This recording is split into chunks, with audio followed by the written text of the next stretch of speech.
আমলনামার মধ্যে লক্ষ লক্ষ নেকি অবদান করবে। এত নেকি পাওয়া যাবে যাওয়ার পরেও আশেপাশে রাস্তাঘাটে, দোকানে, বাজারে, ঘরে অনেক ভাইয়া আছে, সুযোগ ছিল আসতে পারত, আসে নাই। কারণ হিসেবে আপনারা বলতেন বুঝের অভাব, আর এই বুঝের জন্যই মাহফিলের ব্যবস্থা। আল্লাহ রাব্বুল আলামিনের কাছে দোয়া করেন, রব্বুল আলামিন আপনি আমাদেরকে ধর্মের সহি বুঝ দান করেন। কারণ হাদিসের ভিতরে আসছে আল্লাহ রাসূল সাল্লাল্লাহু আলাইহি ওয়াসাল্লাম বলেন, মা ইউরিদিল্লাহু বিহি খায়রান ইউফাক্কিহু ফিদ্দীন। আল্লাহ যাকে ইচ্ছা করেন ভালোবাসেন, তাকে ধর্মের সহি বুঝ দান করেন। পাশাপাশি একটা কথা মনে রাখা লাগবে, হেদায়েত কিন্তু কোন পীরের হাতে নাই, কোন দলের নেতা নেত্রীর হাতেও নাই, কোন মুফতি মুহাদ্দিস, কোন উস্তাদের হাতেও নাই। হেদায়েত কার হাতে? অনেকে মনে করেন পীরের কাছে মুরিদ হয়েছে যথেষ্ট, পীর আমাকে নাজাত করে জান্নাতে নেবে।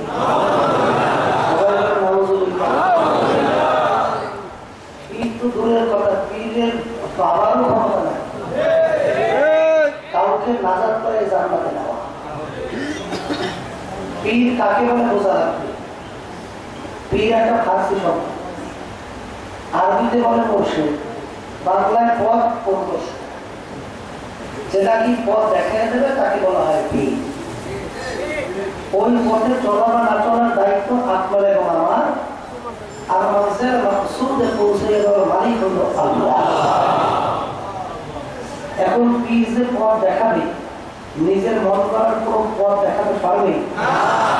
কারণ বিদায় হজের ভাষণে আল্লাহ রাসূল সাল্লাল্লাহু আলাইহি ওয়াসাল্লাম বলে গেছেন, তারাকতু ফীকুম আমরাইন লাম তাদিল্লু মা তামাসসাকতুম বিহিমা কিতাবাল্লাহ ওয়া সুন্নাত রাসূল। আমি তোমাদের কাছে দুইটা জিনিস রেখে গেলাম, যদি তোমরা মজবুত করে ধরতে পারো তোমরা জাহান্নামে যাবে না। একটা হলো কুরআনুল কারীম, আল্লাহর কিতাব, আর একটা হলো আল্লাহর হাবিবের হাদিস। পীর পথ দেখাবে, কুরআন এবং হাদিস অনুযায়ী দেখাতে হবে। নেতা পথ দেখাবে, কুরআন এবং হাদিস অনুযায়ী দেখাতে হবে। ওস্তাদ পথ দেখাবে, কুরআন এবং হাদিস অনুযায়ী দেখাতে হবে। কুরআন এবং হাদিসের বাহিরে কোনো পীর বা কোনো বাবা বা কোনো মা, কোনো ওস্তাদ, ওস্তাদের ওস্তাদ যদি পথ দেখায়, সে পীর হোক, সে বাপ মা হোক, সে ওস্তাদের ওস্তাদ হোক, কারো কথা মানা যায় না। কারণ আল্লাহ রাসূল বলছেন, তোমাদের কাছে দুইটা জিনিস হয়ে গেছে, এর বাহিরে বেশি রাস্তা নাই। কথা ঠিক না? তার পীরের কাজ হলো কোরআন এবং হাদিস অনুযায়ী পথ দেখানো, ওই পথে চলা বা না চলার দায়িত্ব আপনার এবং আমার, আর উদ্দেশ্যে পৌঁছে দেওয়ার মালিক হলো আল্লাহ। কথা ঠিক না? আমার আপনারা প্রায় বলতেন, যাদের একটু বুঝ হয়েছে, ভালো মন্দ বোঝে, ও আর জানে না, এরকম একজন বলতেও মনে হয় না। ওটা কেমন? নামাজ পড়া কি জানেন না? রোজা রাখা কি তাও তো জানেন। রবিনের হস্তাঘাত আদায় করা কি, পর্দা করা কি, দেখেন তাও তো জানে। কিন্তু বর্তমানে সব আমলের চেয়ে বড় কষ্টের আমল হয়ে গেছে পর্দা। কিন্তু যারা বেহেশতে যাইতে চায়, পর্দা কিন্তু আল্লাহর হুকুম ফরজ। তামাম দুনিয়ার সমস্ত আলেম সবাই যদি একাকিত হয়ে পড়ে যে আল্লাহর হুকুম পর্দা ফরজ, এখন আর মারা দরকার নাই, আল্লাহর হুকুম ফরজ, পর্দা থাকবে না? কথা বলে না? থাকবে। কারণ নবী কিন্তু শেষ নবী, নবী কিন্তু আর আসবে না। আর আল্লাহর হুকুম করা খরচ আর কোনোদিন রহিত হবে না। কথা ঠিক না? লক্ষ লক্ষ কোটি কোটি সুন্নাহ যদি একাত্রিত করা হয়, একটা খরচের সমান খরচ হবে? আপনি জীবনেও 2 রাকাত নফল নামাজ পড়েন না, জীবনেও না। 2 রাকাত তাহাজ্জুদের নামাজ জীবনেও পড়েন না। এই জন্য জাহান্নামের হুকুম করা বছর 1 সেকেন্ড আছে। কিন্তু একবার যদি ইচ্ছা করে বেপরদ হন, কমপক্ষে একটা কবিরা গুনাহ, আর একটা কবিরা গুনাহ কমপক্ষে 7,000 বছর জাহান্নামের আগুনে যাওয়া লাগবে। এই কথা তো আমাদের কোন পীর মুক্তি মহাদেশের না, এ তো গায়ে আল্লাহ রাব্বুল আলামিনের হুকুম মানাই লাগবে। কথা ঠিক না? কিন্তু বর্তমানে এক শ্রেণী আলেম মুক্তি পীর মহাদেশ দেখা যায় মহিলাদের পক্ষে সমর্থন দেয়। আবার আমরা বলতেছি না মহিলার পক্ষে, মহিলার নেতৃত্বে শরীয়তে ইসলামে জায়েজ নাই, বেপরদা শরীয়তে এটা জায়েজ নাই। এখন সাধারণ মানুষ বিপদে বসে কি কথা বলে, কি কথা বলে। আবার এক শ্রেণীর আলেম ওলামা মুফতি মুহাদ্দিসের কথা শোনা যায় যে তারা বলে এক মহিলার নেতৃত্বের চেয়ে আর এক মহিলার নেতৃত্বের মাধ্যমে কল্যাণ আসবে। আল্লাহ রাসূল সাল্লাল্লাহু আলাইহি ওয়াসাল্লাম কি বলছেন? যেই জাতির নেতৃত্ব দেবে মহিলা, ওই জাতির অসীমকারও কল্যাণ আসবে না। আল্লাহ রাসূল বলতেছেন কল্যাণ আসবে না। কেউ যদি মনে করে এক মহিলার পরিবর্তে আরেক মহিলার মাধ্যমে কল্যাণ আসবে, তাহলে সে আল্লাহ রাসূলের হাদিস বিশ্বাস করছে না, বিশ্বাস হয় না। জোরে কথা ঠিক। আবার দেখবেন এই কারবার করতে যাইয়া রমজান মাস,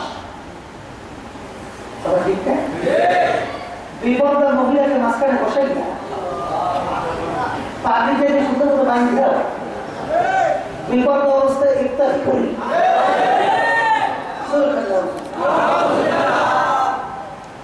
এখন মানুষ অনেক সময় বিপদে বসে না, এখন আমরা যাবো কোথায়? আছে না নাই? যাইবেন কোথায়? আল্লাহ রাব্বুল আলামিন ভালো মন্দ বোঝার জন্য প্রত্যেকের কি তারা জ্ঞান দান করছে। বাজার করার সময় বাজার যাইয়া মাল করার সময় যাচাই বাছাই করে না, এটা করেন না। তৈরি কেনার সময় হাতের ভিতরে ডলা দেয়, গ্যারান দেয়। তৈরি 1 নম্বর আর 2 নম্বর। চাল কেনার সময় গ্যারান দেয়, তাদের ভিতরে দিয়ে সবাই দেখে তরুণ না শক্ত। এই জিনিসটা কেনার সময় কালি খেয়ে দেখি ওই জায়গা ভালো আছে। এই দুনিয়ার বাজারে সব বুঝবে, কিন্তু কোনটা করেও হাদিস অনুযায়ী পথ দেখাইতেছে এইটা আমি বুঝি না। আসলে বোঝে সব,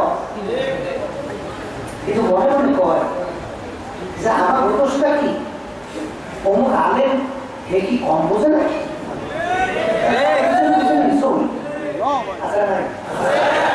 আল্লাহ রাসূল সাল্লাল্লাহু আলাইহি ওয়াসাল্লাম কি বলছেন?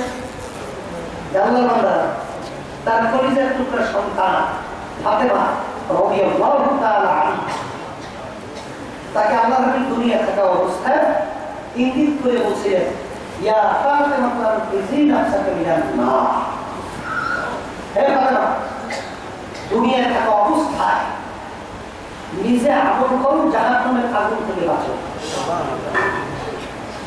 এরপরে অন্ধকার কবরে যাইয়ে শোন।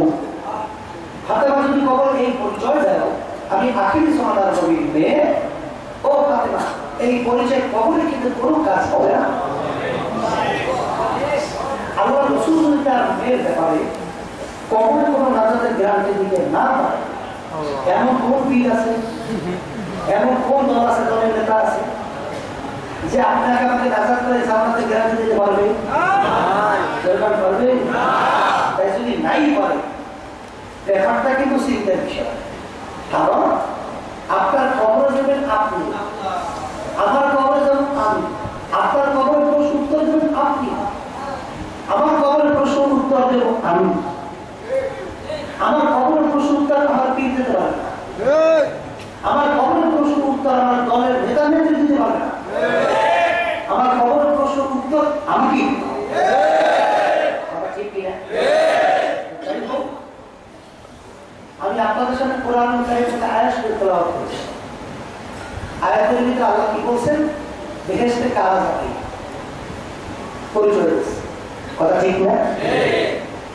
ইন্নাল্লাযীনা আমানু ওয়া আমিলুস সালিহাত কানাত লাহুম জান্নাতুল ফিরদাউসি নুজুলা।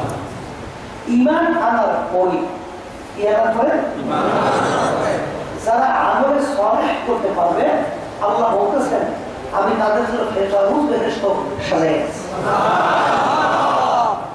কি আনার পরে? ঈমান আনার পরে কি করা লাগবে?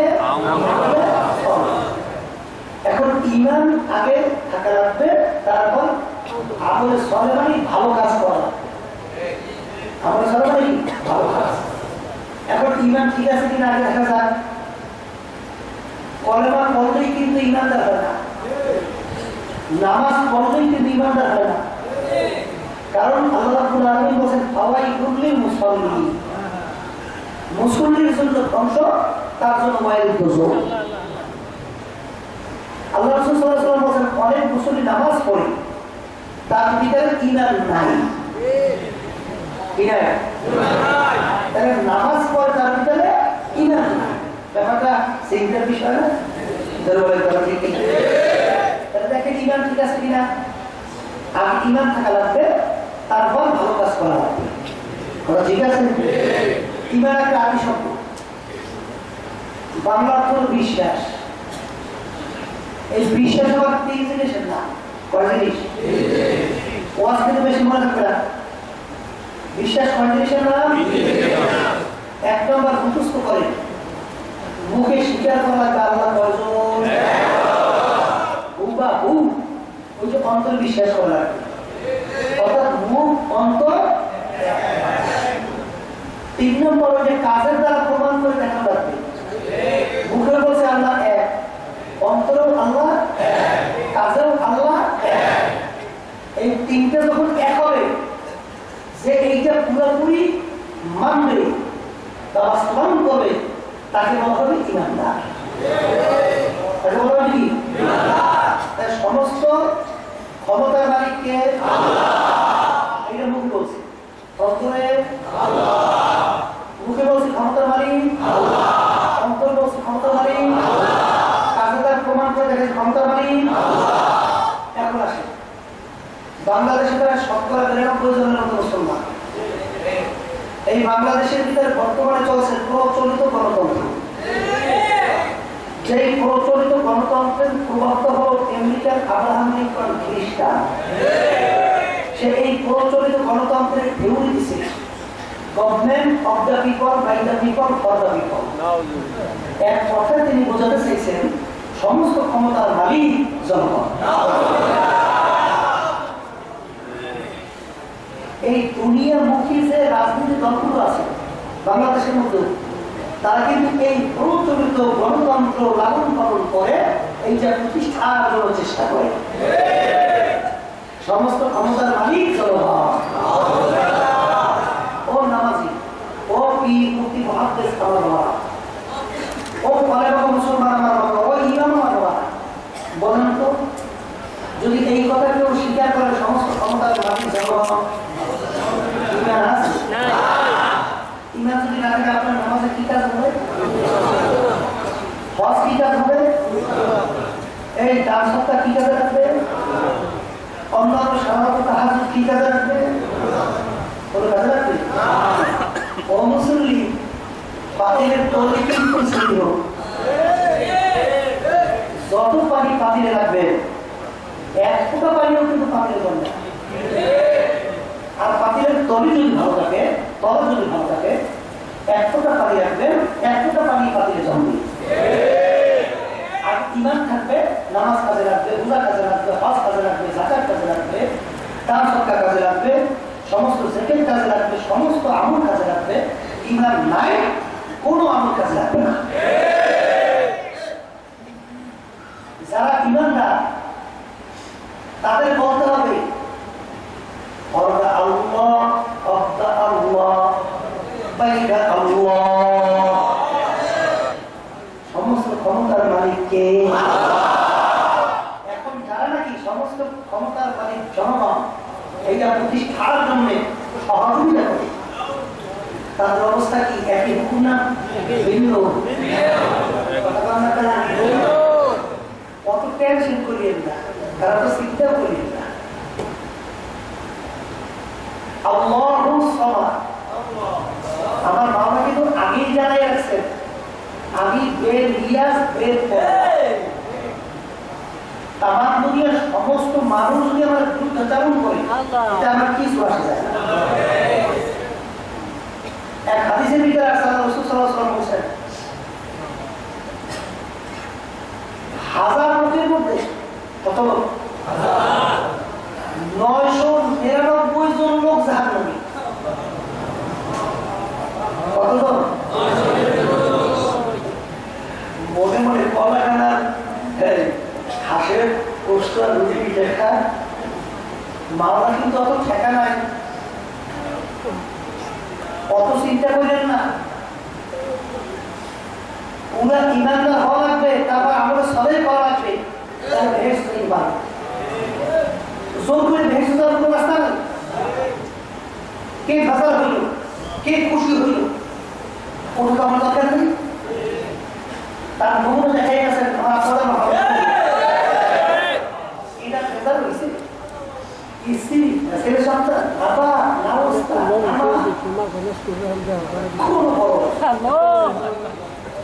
কারণ আল্লাহর বিরুদ্ধে হুকুম সে যে হোক, কার হুকুম মানা যাবে না। তাহলে আগে ইমান মজবুত করা লাগবে, এরপর আমল সলেহ মানে ভালো কাজ। কি কাজ? এই ভালো কাজ কোনটা এইটা জানা লাগবে। আল্লাহ রাব্বুল আলামিন প্রত্যেক নামাজের ভিতরে শিক্ষা দেয়, ইহদিনাস সিরাতাল মুস্তাকিম, মাবুদ আপনি আমাকে সিরাতাল মুস্তাকিমে চালান। সিরাতাল মুস্তাকিম কোনটা? আল্লাহ রাব্বুল আলামিন শিক্ষা দেয়, সিরাতাল লাযীনা আন'আমতা আলাইহিম, সেই পথে চলার পরে যাদের উপরে আপনার পক্ষ থেকে নেয়ামত নাযিল হয়েছে, বর্ষিত হয়েছে, তাদের পথে আমাদেরকে চালান। এখানে তো আমরা শিক্ষা দেয় না বাবু যে আপনি আমাকে কোরআন বা হাদিসের পথে চালান, শিক্ষা দিয়েছে কথা বোঝেন? শিক্ষা দিয়েছে তাদের পথে চালান যাদের উপরে আপনার পক্ষ থেকে নেয়ামত বর্ষিত হয়েছে। এখন তারা কারা? অন্য আয়াত আল্লাহ পুরা আপনি তাদের পরিচয় দেয়, মিনান নাবিয়িনা ওয়াস-সিদ্দীকিনা ওয়াশ-শুহাদা'i ওয়াস-সালিহিন ওয়া হাসুনা উলাইকা রাফীকা। নবীদের পথ, সিদ্দীকদের পথ, এই শুহাদায়ে কেরামদের পথ, কিয়ামত পর্যন্ত নেককার পরহেজগার আল্লাহ ওয়ালাদের পথ, এই এদের পথে মানুষ আপনি আমাদেরকে চালান। এখন এদের কাজ হলো ভালো কাজ। এদের কাজ কি? ভালো কাজ বলছেন কোনটা? এই যে বলছি নবীদের কাজ, শুহাদায়ে কেরামদের কাজ, সিদ্দীকদের কাজ এবং নেককার পরহেজগার কিয়ামত পর্যন্ত আল্লাহ ওয়ালাদের কাজ হলো ভালো কাজ। এখন আসেন সাহাবায়ে কেরামরা কি নামাজ পড়ছে কি করে নাই? নামাজ পড়া কি কাজ? নামাজ না পড়া ভালো করে বলছে। সাহাবায়ে কেরামরা কি রোজা রাখছে না রাখে নাই? তাহলে রোজা রাখা না রাখা কি কথা কি? সাহাবায়ে কেরামরা কি যাকাত দিয়েছে না দেয় নাই? যারা ধনী হয়েছে তাদের যাকাত দেওয়া হলো ভালো কাজ, না দেওয়া হলো খারাপ কাজ। সাহাবায়ে কেরামরা কি হজ করছে কি করে নাই? এক শ্রেণী শোনা যায় অনেকে আল্লাহ ধনী বানাইছি হজ করে না, আছে না নাই? কিন্তু আল্লাহ রাসূল সাল্লাল্লাহু আলাইহি ওয়াসাল্লাম বলেন, যার উপরে হজ ফরজ হইল সে যদি হজ না করে মারা যায়, সে ইহুদি হয়ে মরল না নাসারা হয়ে মরল, আমি রাসূল তা জানি না। অর্থাৎ সে মুসলমান হয়ে করতে পারে। তাই না? নবীর হক আদায় করা কি ভালো কাজ। পর্দা সাহাবায়ে কেরাম কি করছে কি করে নাই? তাহলে পর্দা করা কি ভালো কাজ, আর পর্দা না করা খারাপ কাজ। সাহাবায়ে কেরাম কি দাড়ি রাখছে না রাখে নাই? এক গোষ্ঠীর উপরে দাড়ি ছাড়ছে বা কামাইছে এরকম একজন সাহাবী কি বের করতে পারবেন না? এর 1.5 লক্ষের উপরে সাহাবায়ে কেরাম। এক মুসলিম উপরে দাঁড়িয়ে সাকান কামান সম্পূর্ণ হারাম। কথা বুঝেন নাই? তাইলে এক মুসলিম পরিমাণ দাঁড়িয়ে রাখা ভালো কাজ, না রাখা হলো খারাপ কাজ। যেন বলেন কথা ঠিক না? সাহাবায়ে কেরাম কি টুপি রাখছে কি রাখে নাই? টুপি রাখা সুন্নাত না? যদি সুন্নাতের মহব্বত কেউ যদি হামেশা টুপি রাখতে পারেন, কিয়ামতের ময়দানে সূর্য যখন এক হাত বা সোয়া মাথার উপর আল্লাহ পুরা উপর করে সাইয়া দেবে, সুন্নাতের মহব্বতের বরকতে যদি টুপি রাখতে পারেন, আল্লাহ পুরা সুন্নাতের বরকতে ওই মাথায় আর সূর্যের তাপ লাগবে না। তাহলে সাহাবায়ে কেরাম টুপি মাথায় দিয়েছে, টুপি মাথায় দেওয়া কি ভালো না? ঠিক কি না? সাহাবায়ে কেরাম লাম্বা গায়ে দেয় না, লাম্বা গায়ে দেওয়া কি আর লাম্বা না গায়ে দেওয়া কি ঠিক কি না? আল্লাহর বান্দারা ও বন্দারে না বলা সাহাবায়ে কেরাম কি হারাম খাইছে? খাইছে? হারাম না খাওয়া কি আর হারাম খাওয়া হইলো হারামের ব্যাপারে অনেকে বোঝে না। সেই মোবাইল লোকের কথা শোনা যায়, যদি কোনো কাজের লেনদেন করা হয় আর টাকা ফেরত দেয় না, ধোঁকাবাজি শুরু করে, বিভিন্ন চাল চক্র শুরু করে, ব্যবসা বাণিজ্যের ভিতরে বিভিন্ন ধরনের 2 নম্বরই করে। টাকা দিয়ে করবা কি? এত টাকা রাখবা কোথায়? কাপড়ে যে পকেট না, তার জন্য টাকা রাখতে চাইছে। ধোঁকাবাজি করে টাকা সম্পদ গুছাই না, কার জন্য?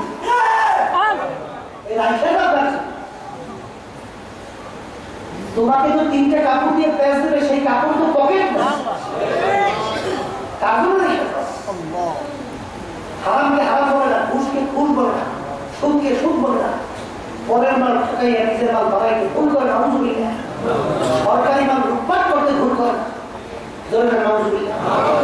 আবার এক শ্রেণী শোনা যায় ঘুষ খায় সুদ খায়, আবার সরকারি মাল লুটপাট করে, আবার বিভিন্ন ধোঁকাবাজি করে সম্পদ গুছায়, মনে মনে কয় কি বুড়ো ওই হজ করি আসলি সব গুণা মাল।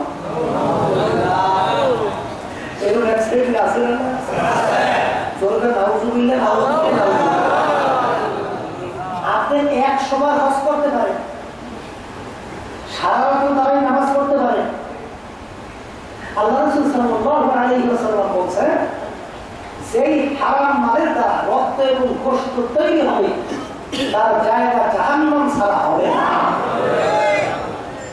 যতক্ষণ পর্যন্ত যত পরিমাণ টাকা আপনি সরকারি লুটপাট করছেন, ওই পরিমাণ সম্পদ সরকারি ফান্ডে যদি জমা না দেন, আপনার বহুত কিছু আবেদ হইতে পারে, কিন্তু দেখে এসে চাইতে পারবেন না।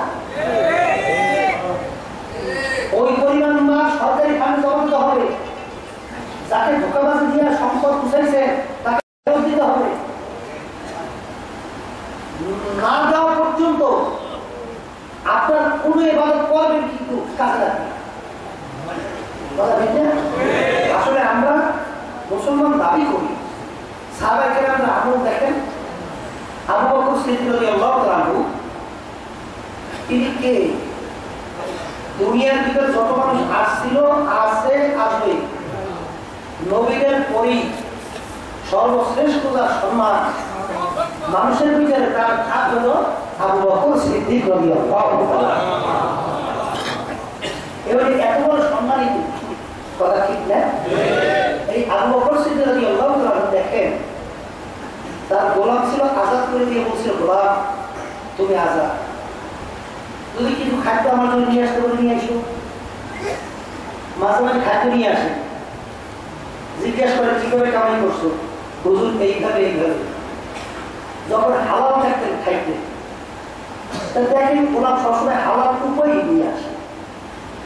একদিন পেটেও বড় ক্ষুধা, গোলাম খাদ্যও নিয়ে আসছে, না জিজ্ঞেস করে খাদ্য খেয়ে গেছে। গোলাম বলে হুজুর আপনি তো অন্যান্য সময় না জিজ্ঞেস করে খান না, আজকে না জিজ্ঞেস করে খাইলেন কেন? কারণ বাবা তুমি তো অন্যান্য সময় হালাল উপায় কামাই করো, এই জন্য খাইয়ে ফেলছি, পেটেও ক্ষুধা। বলো বাবা তুমি কিভাবে কামাই করছো?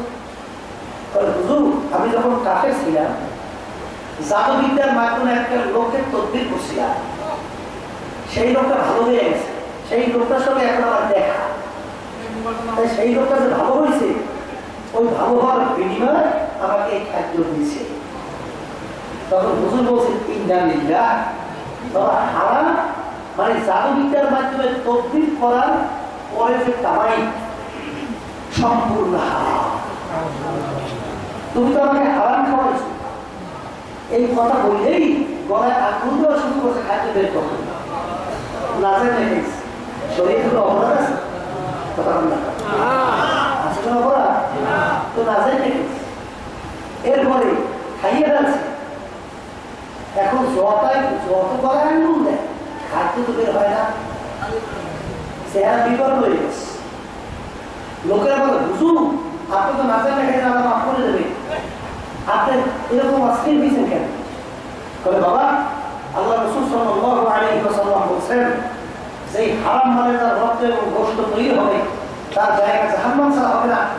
আমি আবু বকর ওই খাদ্য পেটে হজম হওয়ার আগে আমার পেট করতেই হবে, তাতে যদি মারাও যায় তারপর পেট করেই যায়। এই ছিল তাদের আল্লাহ। তখন লোকের পরামর্শ দিল হুজুর পেট ভরে পানি খায়, পানি খাইলে গলায় আঙ্গুল দিলে বমি হবে, বমি সরে খাইতে বের হবে। পেট ভরে পানি খাইল, গলায় আঙ্গুল দিলে বমি হইল, খাইতে বের হয়ে আসে। তখন কি বলে আলহামদুলিল্লাহ, আল্লাহ হারাম খাইতে আমার ভিতরে বের করে দিচ্ছে। এই হইল মাওলার ভয়।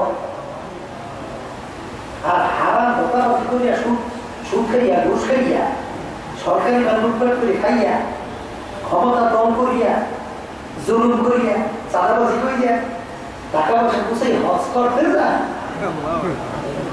এর সম্পূর্ণ একটা ধোকাবাজি মিথ্যা। এটা কোরআন হাদিস মিথ্যা হয়ে যায়। আপনার জন্য কোনোদিন বেহেশত নাই যতক্ষণ পর্যন্ত কি বলছে আপনাকে যদি কষ্ট করতে, কি বলছে আমার সাথে আর বলছে খারাপ কাজ করতে, এটা কোনো লাভ নেই। এই জন্য হারাম মাল থেকে বাঁচা লাগবে। সেই রক্তের গোশত হারাম মালে তার তৈরি হবে, তার জায়গা জাহান্নাম ছাড়া হবে না। কথা ঠিক কিনে কথা শুনবে, আল্লাহ রাব্বুল আলামিন সবাইকে মানার তৌফিক দান করুন। কথা ঠিক না? তাই আমাদের সবাই করতে হবে, সাহাবায়ে কেরামরা জীবন গেল হারামের কাছেও যায় না, ইতিহাস দেখা যায় না।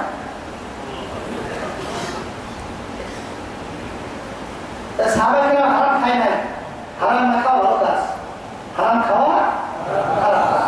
জোরে বলেন কথা ঠিক না? সুদ বর্তমানে তো বাংলাদেশের মধ্যে ঘরে ঘরে ঘুরছে গেছে, আর বর্তমানে এক শ্রেণী আছে এনজিও, খ্রিস্টান ইহুদি নাসারা এই এনজিও বাংলাদেশ বানিয়েছে। এরা ঘরে ঘরে মা বোনদেরকে সদস্য বানায় এবং তাদেরকে সদস্য বানিয়ে সুদ দেয়। কথা ঠিক না? সুদের 70টা গুণা, এর ভিতরে ছোট গুণা হলো মাকে বিবাহ করা। যারা মুসলমান তাদের কাছে আমাদের এই কথা, আর যারা মুসলমান না তাদের কাছে আমাদের কথা। কথা বুঝে? তাহলে সুদ খাওয়া খারাপ কাজ, না খাওয়া কি ভালো কাজ? ঠিক না? সাহাবায়ে কেরাম কি মিথ্যা কথা বলছে? তাহলে মিথ্যা না বলা ভালো কাজ, আর বড় হইলে খারাপ কাজ। জোরে বলে কথা ঠিক কিনা? বর্তমানে শোনা যায় টাকা পয়সার বিনিময় লোভের বিনিময় মিথ্যা করে সাক্ষী দেয়। ওই গ্রাম আমাদের একটা প্রবাদ বাক্য আছে, ওই আমাদের দেশে বরিশালে একটা কাশীপুর আছে, ইবুল নামে গেছে কাশীপুরের সাক্ষী। কাশীপুরের সাক্ষী কি করে? একটা লোক তাকে সাক্ষী মানছে, মানে মারা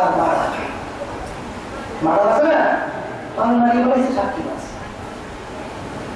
এখন সাক্ষী যদি সাক্ষী দেয় তাহলে তার সাদা হয়ে যায় না, বিভিন্ন কায়দায় রায় হয়ে যায়, ফাঁসি তার হয়ে যেতে পারে। এখন এই সাক্ষীর বিভিন্ন কায়দায় অন্য দলের কায়দা করে ম্যানেজ করছে, কথা বলছেন না? ম্যানেজ করার পরে এখন এই সাক্ষী ছিল কোর্টে গেছে। তা আগে আগে নিয়ম ছিল কোরআন শরীফ দিয়ে সাক্ষী দেওয়া শুনছি। এখন কত টাকাও খাইছি, সাক্ষী দেবেও কেন? কথা বলুন না, মধ্যে আছে ঘটনা। এখন কোরআন শরীফ মাথায় গেছে, বলে বলো তুমি কি দেখছো জানো? তখন বলতেছে স্যার আমি বাজারকে রওনা করছি, যখন রওনা করছি বাজারে রওনা করছি, বাজারে সদাই বাতি নিয়ে হাসি আমার মাথায়। যখন স্যার ওখানে গেলাম, যাওয়ার পরেই দেখি যে স্যার এইরকম একটা মানে এরকম একটা লোক মারা দিয়ে গেছে। আমি তাড়াতাড়ি হাসিতে নামাই, আমি কোরআন মাথায় নামাই, কথা বলছে ওই মাথায় হাসি আছে না, ওই হাসির কথা তো কোরআন শরীফ মাথায় নামায় নামাইয়া ঘুরিয়ে বলে আমি হাসিতে নামাই স্যার। হঠাৎ দেখি এই ঘটনা অর্থাৎ মিথ্যা রাখি, কথা বলছে এই নামাইছে কাশীপুরের সাক্ষী। এইরকম অ্যাক্সিডেন্ট কবিরাগুলোর ভিতরে বড় কবিরাগুলো হলো মিথ্যা সাক্ষী দেওয়া, জানা আছে? এরকম মিথ্যা সাক্ষী দেওয়া কবিরাগুলোর ভিতরে বড় কবিরাগুলা। আমি সর্ব ইউনিয়নের 8.5 বছর চেয়ারম্যান করছিলাম। বিভিন্ন কায়দায় আমাদের শত্রুরা আমার বিরুদ্ধে 8টা না কয়টা কেস আছে। এক সাক্ষী হাজির, কিন্তু হাজির নামাজ হলো, কারণ আমার বিরুদ্ধে হলে আমার যে নাকি বাদী পক্ষ আছে না, এগুলো সাক্ষী কাঁদতে কাঁদতে যাইয়া এই সাক্ষীটা ম্যাজিস্ট্রেটের সামনে আমি নাকি ওই এই বাদীর পকেট থেকে 5,000 টাকা চুরি করছি। কথা বলছে হাজির নামাজ হলো, ওই সাক্ষীতে আপনি বলে বাদীর পক্ষ থেকে 5,000 টাকা কি করছি, বাকি সিগনাল করে চুরি করে গেছে। এখন বসে যে কি মানুষ না কুত্তা শিখে শুনেছে ওরা, এরকম মিথ্যা কথা বলা কি খারাপ কাজ, আর না বলা ভালো কাজ। জনগণের কথা চিন্তা রাখি, তাই যারা নাকি ভালো কাজ করতে পারবেন ইমানকে মজবুত করিয়া আল্লাহ রাব্বুল আলামিন তাদের ব্যাপারে সার্টিফিকেট দিয়েছেন, গ্যারান্টি নিশ্চিত তারা পেতাও শেষ পাবে। জনগণের কথা চিন্তা রাখি। আর যারা কি ইমান মজবুত করতে পারবেন না, আমলে সলেহ করতে পারবেন না, তারা কিন্তু বেহেশতে যাইতে পারবেন না, কথা বুঝেন? সেই হিসেবে আমার বাবাদেরকে বলবো, পর্দার মাহমুদকে বলবো যে বাবা আমাকে বুঝাতে বল, দুনিয়া কিন্তু আরামের জায়গা না, শান্তির জায়গা। কেউ যদি আরামে থাকতে চায় পারবে না, শান্তির থাকতে চায় পারবে না। কারণ এই গরম যারা আমাদের সবাই ঘামিয়ে দেখতে আছে, এটা কি কষ্ট লাগে না? কি কথা বলে না? আবার শীতের দিনে কি ঠান্ডা, এই গরম এই ঠান্ডা, এই ছেলেমার কথা শোনে না, স্ত্রী কথা শোনে না, শত্রু মিত্রের অভাব নাই, ব্যবসার সমস্যা, এই ফসলের সমস্যা, কি সমস্যার কোনো শেষ আছে? একটু আগে এক মরু বিদায় দেখি আমার কাছে দোয়া আছে, হুজুর একটু দোয়া করেন, আমার স্ত্রীর হয়ে হুজুর বড় সমস্যা আছে, মানে মাঝামাঝি মারামারি দেয়, দেখেন এই বুড়ো বয়সেও দেখেন স্ত্রীর সাথে ঘর লাগে কি নাই, বীর মোহাম্মদ তাই শান্তি আছে? শান্তি আছে? এই দুনিয়া কি শান্তির জায়গা? এটা কোনোদিন কেউ শান্তি ছেড়ে কোনোদিন পাবে না। আজ পর্যন্ত একটা লোক কেউ বের করতে পারবেন না যে দুনিয়ার ভিতরে সে শান্তি আছে। কথা ঠিক আছে ঠিক? তাহলে শান্তি যদি কেউ চান আল্লাহর কাছে ফেরদাউস বেহেশত চাইয়ে আল্লাহুম্মা আল্লাহর কাছে ফেরদাউস বেহেশত চাইয়ে যে মাবুদ গো আপনার ফেরদাউস বেহেশত দান হবে। আল্লাহুম্মা আমিন। আর দুনিয়া কিন্তু নির্ভেজাল কষ্টেরও যায় না। অনেকে মনে করে এই যেখানে বুঝি কষ্ট সেখানে কিন্তু শান্তি আছে। ওস্তাদ যখন ছাত্রের বিজ্ঞান দেয় একটা ছাত্রের একটা ডলা দেয়, ডলা দিলে একটা শান্তি পায়। অশান্তির মধ্যেও শান্তি। যখন বিচার করে দেখবেন যতদিন পর যখন পাখা ঘোরে আসামি গায়ে লাগে কি লাগে না? এয়ার কন্ডিশন রুম হইলে জজের ঠান্ডা লাগবে আসামি গায়ে লাগে। তাহলে অশান্তিও ভেজাল যুক্ত আর শান্তিও ভেজাল যুক্ত। খাই কি শান্তির জন্য অশান্তির জন্য? কিন্তু খাওয়ার পরে উচ্চ ধরতে পারবেন দেখবেন অশান্তি থেকে আত্মা ছেড়ে দিচ্ছে মনে চাই একটু সরিয়ে থাকি। খাইলাম শান্তির জন্য, খাওয়ার পরে দেখেন একটু অশান্তি রাখতে আছে। ঘুমাই কি জন্য? শান্তি না অশান্তির জন্য। কিন্তু ঘুম থেকে ওঠার পরে একটু কি একটু বিকৃত থাকে না? তাহলে দেখেন ঘুমাইলাম শান্তির জন্য, ওরা আপনার অশান্তি। এই জন্য আমার বাবাদেরকে বলবো, বর্দারে মাহবুবদেরকে বলবো, যেই দুনিয়ার পিছনে পড়ছে ফাঁকি ফাঁকি। এই জন্য কোন এক কবি বলছেন হাকিকত সে তো দুনিয়া মে খবর হ্যায়, হাকিকত সে তো দুনিয়া মে খবর হ্যায়, দুনিয়া কি নবাশ পর নজর হ্যায়। এ দুনিয়ার মানুষ, তোমরা যারা দুনিয়ার ভিতরে শান্তি তালাশ করো, একটু দুনিয়ার হাকিকত সম্পর্কে চিন্তা করো। এই দুনিয়ার শান শওকত, দুনিয়ার রাজধানীর অবস্থান, দুনিয়ার বিল্ডিং গাড়ি গাড়ি দেখা আমার মাওলা বলতেছেন খবরদার ও মুমিনা লা ইয়াগুররান্নাকা তাকাল্লুবুল লাযীনা কাফারু ফিল বিলাদ মাতাউন কলিলুন সুম্মা মাতওয়াহুম জাহান্নাম ওয়া বি'সাল মিহাদ। এ আমার মুমিন বান্দারা, দুনিয়াতে কাফের বেঈমান নাফরমানদের শান শওকত শান্তি দেখা তোমাদেরকে যেন ঠকায় না ফেলায়। ওদের এই দেখা শান্তি কয়েকদিনের অল্প কয়েকদিনের জন্য, এরপরে ওদের জন্য আমি জায়গা রাখলাম জাহান্নাম। এই জন্য ভাইদেরকে বলো, পর্দারে মা বোনদেরকে বলবো, বাবারা আপনারা প্রায় মত দুনিয়ার মানুষ, দুনিয়ার যে কোনো কাজের ভিতরে 5-12 যদি কেউ ঠগো, আমার ওই কাজের ভিতরে চেষ্টা করলে জিতবার আশা করা যায়। ছাত্র যদি একবার পরীক্ষা দিয়ে ফেল করে আবার পড়াশোনা করে পরীক্ষা দিয়ে পাস করার আশা করতে পারে। আবার কৃষক যদি একবার কৃষকের কৃষি নষ্ট হয়ে যায় আবার কিন্তু চেষ্টা করে ভালো ফসল পাওয়ার আশা করতে পারে। দুনিয়ার যে কোনো কাজের ভিতরে যতবার করবা আবার কিন্তু চেষ্টা করলে জিতবার আশা করা যায়। আবার দুনিয়ার জিন্দেগি কিন্তু একটাই রে বাবা, আল্লাহর কাছে একবার যদি কেউ দুনিয়া থেকে বিদায় নিয়ে কবরে জায়গা ঠগো আর দ্বিতীয়বার দুনিয়াতে আসা জিতবার কিন্তু আর আশা নাই। ও দুনিয়ার পাগলেরা, কোন দুনিয়ার পাগল হইছ, আবার একটু চক্ষু বন্ধ করে মাঝে মধ্যে আর 100 বছর আগে যে লোকগুলা এই সমাজের মধ্যে ছিল, একজন তালাশ করলেও মনে হয় আর পাওয়া যাবে না। আবার 100 বছর পরে একটু তাকাইয়ে দেখো, আমরা এখানে যারা আছি আর ঘরের একজন থাকবো না। আরে একবার দুনিয়ার যে কোনো কাজের মানুষ থাকলে সেকেন্ডের মধ্যে যোগাযোগ করা যায়। আরে আর বাড়ি কাছে আম্মা ঘুমায় রইল, আব্বা ঘুমায় রইল, আপনার সব ঘুমায় রইল, ওই আজ পর্যন্ত খবর দিতেও পারলাম না।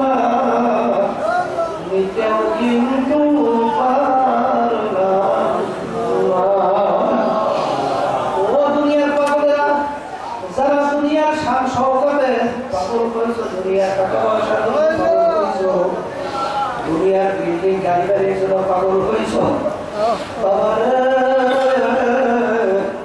একটু মাঝে মাঝে একটু ঘোরাফেরা করে দেখো সেদিন তোমার আমার ভিতর থেকে রুমটা বের হইয়া যাবে এখন তাকাইয়া দেখো কেমন দেখা যায় তিনটা সারা দুনিয়া গাছিয়া রাখবে মাথার মধ্যে একটা বাম দিবে মাথার মধ্যে একটা বাম দিবে পায়ের মধ্যে একটা বাম দিবে এখন তাকাইয়া কেমন দেখা যায়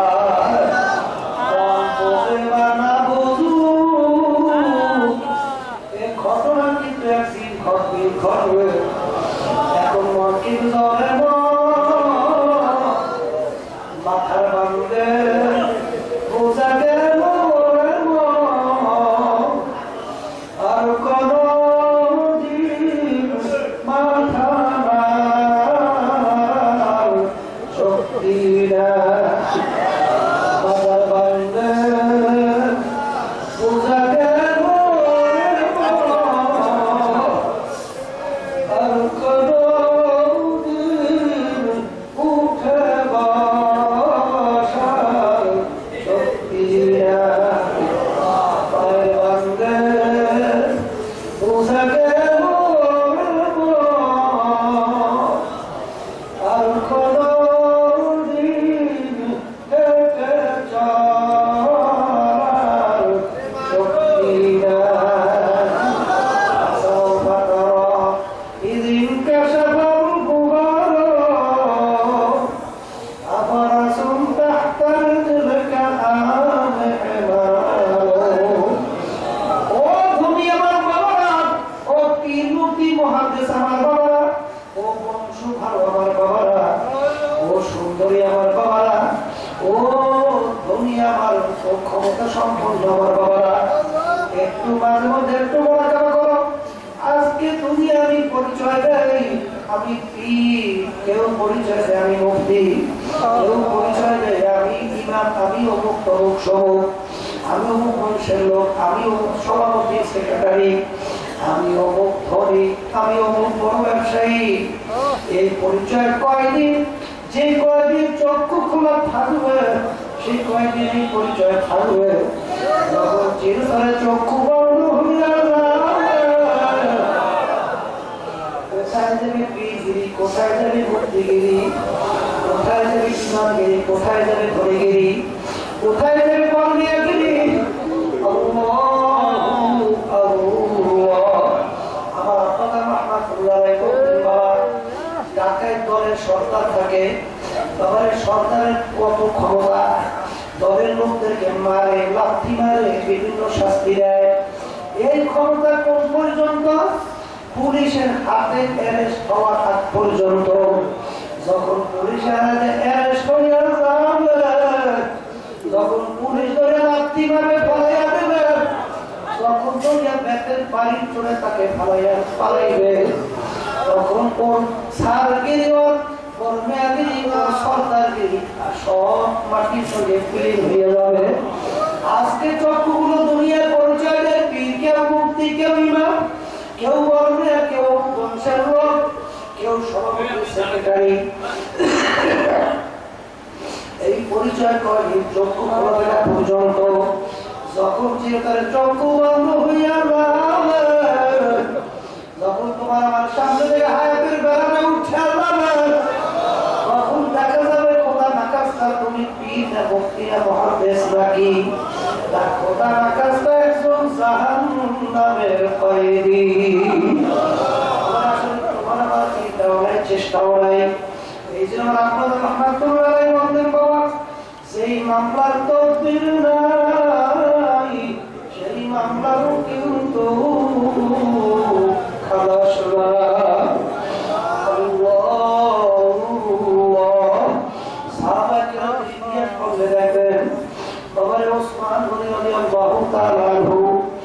অনেক সময় কবরটা এরকম ভাবে অজরে কান্না শুরু করতো কান্দতে কান্দতে যারা অবস্থা ঠাস করে বসে আপনি কবরটা এরকম কেন তিনি বলো আমার সাথীরা আখেরাত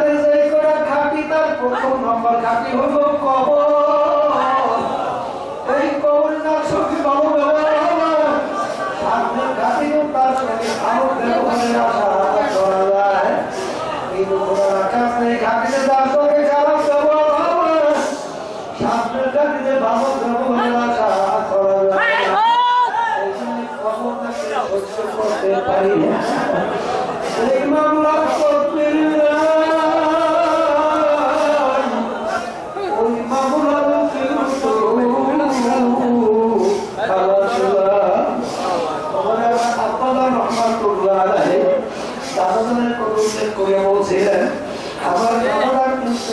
আগে আগে চোখের উপরে বৈশা পাশি কবরস্থান তাকাইয়া তাকাইয়া উলহনের মতো আওয়াজ করে চিল্লাইয়া কাঁদবে আর চোখ দিয়ে করাইয়া করাইয়া টক টক টক টক করে পানি পড়ে আর করুণ সুরে ডাক দিয়া দিয়া বলে আমার মাওলা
এই জন্য বাবা আল্লাহর ওলিরা তোমার আমার জন্য এই তরিকার 5 কৌশলের ব্যবস্থা করছে। কোরআন ও হাদিসের থেকে বের কইরা যারা ঠিক মতো 5 কৌশল ব্যবহার করতে পারবা, আমার দাদা বলতেন বাবা যদি কোনো পরিবর্তন না আসে আমাদেরকে গালি দিও, কিন্তু আজ পর্যন্ত আমার ওলিদেরকে কেউ গালি দিতে পারে না। আমার তাদের আগে নামাজ ভালো লাগতো না, এখন নামাজ ভালো লাগে। আগে চোখে পানি আসতো না, এখন চোখে পানি আসে। আগে হারাম থেকে বাঁচতে পারতো না, এখন হারাম থেকে বাঁচতে পারে। আগে নিজের পথে চলতে পারতো না, এখন পারে। তবে একটা দুইটা ঘটনা কোটি কোটি প্রমাণ, লক্ষ লক্ষ প্রমাণ বাংলাদেশে আছে না নাই? বাবাদেরকে বড় পর্দারে মামুনদেরকে বলবো বাবারে একটা পাতা দিয়ে কণ্ঠে আশা করা যায় আল্লাহ ফজলে 1 বছর বয়স পাইবে, কিন্তু তোমার আমার হায়াতে 1 বছর তো দূরের কথা, 1 ঘন্টাও কিন্তু কোন নিশ্চয়তা নাই। বিশ্বাসের কিন্তু বিশ্বাসের কিন্তু বিশ্বাসের কিন্তু বিশ্বাস নাই, সেকেন্ডের কিন্তু কোনো ভরসা নাই। এই জন্য আমিও তো আছেন, আমি আপনাদের জন্য দোয়া করি আমার মাওলানা আমাদের সবাইকে তার খাস বান্দা বানাইয়া